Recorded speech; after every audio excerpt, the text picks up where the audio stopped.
What's up, everybody? It's Charlie and I'm back. So, one of the main types of racism that I see on an everyday basis is something that we call white flight. White flight is described as any time white people choose to leave a space or evacuate a space because blackness shows up. Whether that be black people, black culture, black experiences, blackness in any form. Whenever it comes on the scene, white people just flee. It's something that I've experienced in my own life in the form of people who choose to leave when I play black music, or people who fail to show up when I offer a black educational experience.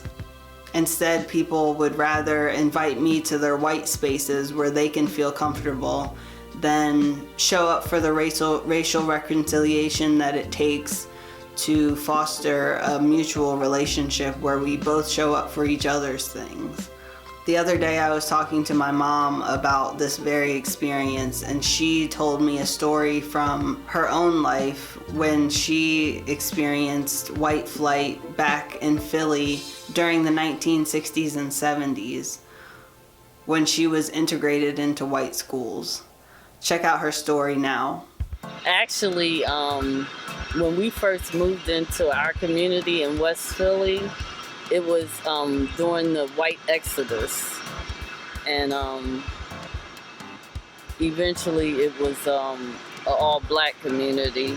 The exodus moved further out. Like, we were in West Philly, then it was Cobbs Creek Parkway, and then on the other side of Cobbs Creek Parkway were white people. And when they did the school integration, I got bused to the white elementary school on the other side of Cobbs Creek Parkway, Catherine. But I was the oldest, then Woody was a year younger than me, and Ann was a year younger than him. But they bused me, but they didn't bust Ann and Woody. So all I remember, when I came back, nobody would be home. Ann and Woody and everybody would be gone, but they gave me a key to come into the house, so I would be there by myself. Was there pushback at the school for you being there as a black kid? By the time they bused me, there was like I said, an exodus of the white kids. And in my elementary school, I have the picture. It was just a handful of white children that were still left in the school. Most of them had left. The teacher was white. It was just a handful. I don't even think it was 5 in my class. It was less than 5. They all left. They all had all left.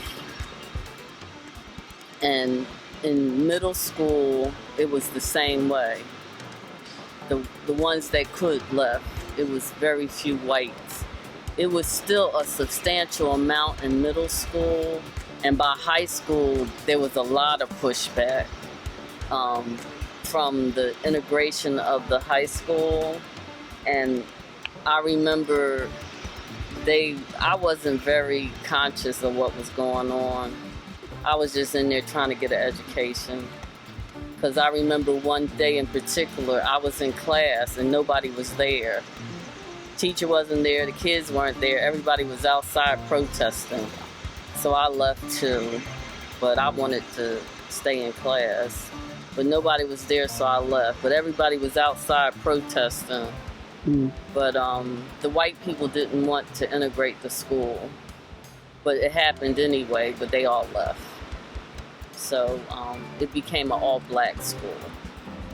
Bartram High School and Tilden Elementary and Tilden Middle School and Catherine Elementary.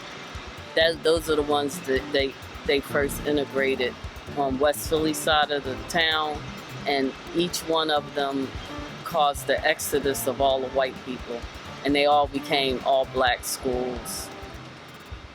Yeah, and